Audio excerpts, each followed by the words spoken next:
गुस्सा हमारे सबसे बेसिक इमोशंस में से एक है, जिसकी पॉजिटिव साइड भी होती है और नेगेटिव भी, क्योंकि गुस्सा आपको काम करने या फिर बुराई के खिलाफ आवाज उठाने के लिए मोटिवेट कर सकता है, या फिर वो आपकी और आपके आसपास रहने वाले लोगों की जिंदगी बद से बदतर बना सकता है। हम इस इमोशन को तब फील करते हैं जब हमारे साथ कुछ ऐसा होता है जिसे हमने पहले से एक्सपेक्ट नहीं करा होता। हाउएवर, कई केसेस में हमें ये पता भी नहीं होता कि हमें कौन सी चीज गुस्सा दिला रही है, और हम बिना कुछ सोचे समझे किसी और का गुस्सा किसी और पर निकाल देते हैं और बाद में गिल्टी फील करते हैं। इसे बोलते हैं डिस्प्लेस्ड एंगर। पर सिचुएशन और गुस्से का कंटेक्स्ट चाहे कुछ भी हो, अगर आपका गुस्सा आपके कंट्रोल में नहीं है तो उसका मतलब ये है कि आपके अनकॉन्शियस माइंड में कोई ऐसी इंफॉर्मेशन है जिसे आपकी ईगो आपके कॉन्शियस माइंड में आने से ब्लॉक कर रही है। एग्जाम्पल के तौर पर, अगर आप एक रिलेशनशिप में हो, आप अपने पार्टनर के साथ बहुत खुश हो, आप उसकी बहुत केयर करते हो और आप उससे भी यही एक्सपेक्ट करते हो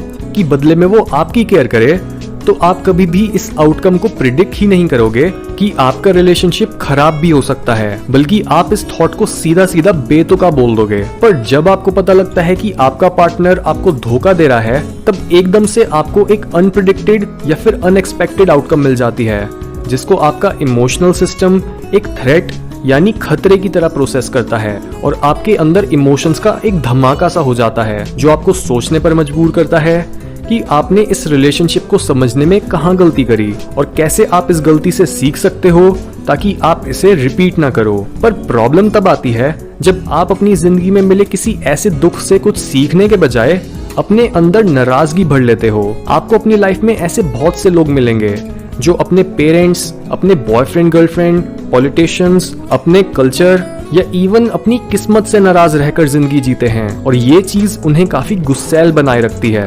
हाउएवर, ज्यादातर लोग ये फैक्ट नहीं समझ पाते कि गुस्सा एक सेकेंडरी इमोशन है, और अगर हम इस गुस्से की जड़ तक जाएं तो हमें अपने सबसे प्राइमरी इमोशंस मिलते हैं, जो कि हैं डर या दुख। डर फ्यूचर की चिंता से रिलेटेड होता है और दुख पास्ट में हुए नुकसान या निराशा से। और जितना आप अपने डर या दुख को एक्सेप्ट नहीं करते हो, उन्हें अपनी कॉन्शियस थिंकिंग का पार्ट नहीं बनाते हो, उतना ही आप उन्हें गुस्से के रूप में एक्सप्रेस करने लगते हो। यही रीजन है कि जो लोग बोलते हैं कि वो अपने गुस्से को अपनी ताकत की तरह यूज करते हैं, वो अपने डरों और दुखों को भुलाने के बजाय उन्हें फेस करते हैं और उनसे निकले गुस्से को प्रोडक्टिव एनर्जी में कन्वर्ट कर देते हैं। पर साइकोलॉजी बताती है कि गुस्से से डील करने का ये तरीका भी सही नहीं है, क्योंकि कई रिसर्चेस में पता चला है कि जब हम गुस्से में होते हैं तब हमारी कॉग्निटिव एबिलिटी कम हो जाती है, और जो कुछ भी हमारे आसपास चल रहा होता है हम उससे भी ढंग से प्रोसेस नहीं कर पाते। इसके साथ ही गुस्से के टाइम हमें खतरनाक चीजें भी कम रिस्की लगने लगती हैं।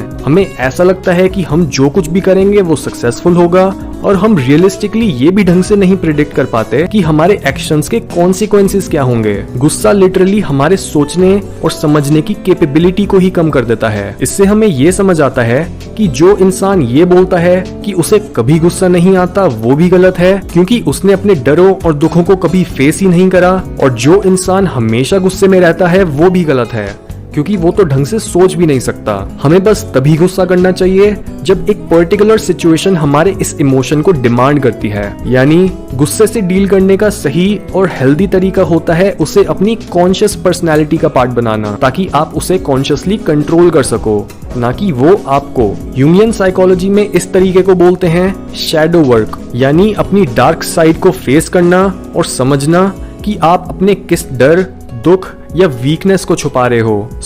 अपनी डार्क साइड को फेस करके अपने गुस्से को कंट्रोल करने की 3 एक्सरसाइजेज हैं। पहली एक्सरसाइज, अपने रिएक्शंस और जजमेंट्स को ऑब्जर्व करो। यानी जब भी कोई चीज आपको गुस्सा दिलाती है या फिर बहुत ज्यादा इरिटेट करती है, जैसे जब भी आप किसी बुरे इंसान के बारे में सुनते हो जिसने बहुत सारे लोगों को मारा, तो आप फट से बोल देते हो कि अगर आप उसकी जगह पर होते तो आप वैसा काम बिल्कुल नहीं करते। लेकिन आपकी ये जजमेंट आपके उस हिस्से के बारे में बताती है जिसे आप रिजेक्ट कर चुके हो, यानी आपका वो हिस्सा जो दूसरों के साथ बहुत बुरा कर सकता है। और ये मत सोचो कि हम सिर्फ अपनी नेगेटिव क्वालिटीज को ही रिजेक्ट करते हैं, क्योंकि अगर आपके बचपन में कोई इंसान आपको क्रिएटिव, कंपेटिटिव या फिर फनी होने के लिए शेमफुल महसूस कराता है, तो आप इन क्वालिटीज को भी रिजेक्ट कर सकते हो। और उसके बाद बड़े होने पर जब भी आपको ये सेम क्वालिटीज किसी और में दिखेंगी, तब आप उन्हें जज करोगे और उन्हें शेमफुल महसूस कराओगे। ये एक्सरसाइज हर इंसान के लिए बहुत जरूरी है, क्योंकि इस तरह से आप अपने आप को शीशे में देखकर ये समझ सकते हो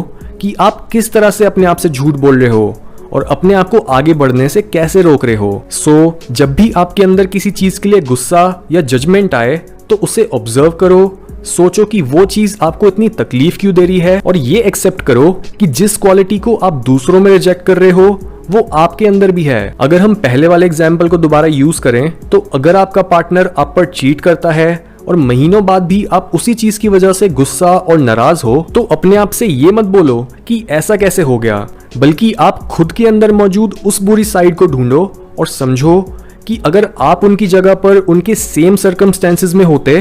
तो आप भी चीट करते। और अगर आप इस फैक्ट को एक्सेप्ट नहीं कर सकते या फिर अपनी जजमेंट्स में कभी भी कोई गलती नहीं ढूंढ सकते, तो समझ जाओ कि आपको अभी और शैडो वर्क करने की जरूरत है। दूसरी एक्सरसाइज, अपने आप से क्वेश्चन करना चालू करो। ये आइडिया आपको थोड़ा डरावना लग सकता है, क्योंकि नॉर्मली ये बोला जाता है कि सिर्फ पागल लोग ही अपने आप से बात करते हैं, पर हमारे दिमाग में काफी सारे पार्ट्स ऐसे होते हैं जो हमारी कॉन्शियस पर्सनालिटी से अलग होते हैं और उनकी अपनी ही थिंकिंग और मोटिवेशंस चल रही होती हैं, जिनसे हमारा ओवरऑल बिहेवियर इन्फ्लुएंस होता है। और तभी अगर आप अपने आप से क्वेश्चंस पूछना चालू करो कि आपको गुस्सा क्यों आता है, आपने उस पर्टिकुलर सिचुएशन में क्यों गुस्सा करा, या फिर आपको गुस्सा दिलाने वाली चीजों में कॉमन पैटर्न क्या है,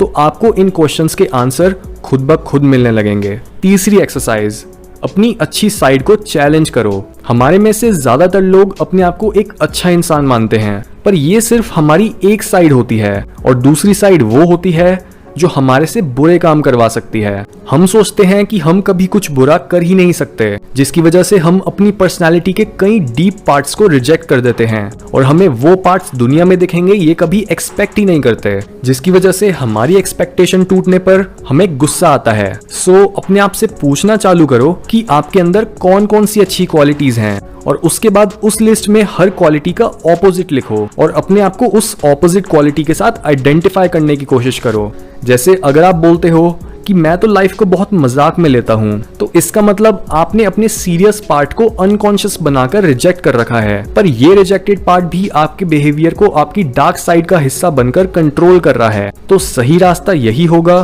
कि आप होल यानी कंप्लीट बनो, ताकि लोग चाहे कुछ भी करें या फिर आपके साथ कुछ भी हो, आपका गुस्सा हमेशा आपके कंट्रोल में रहेगा।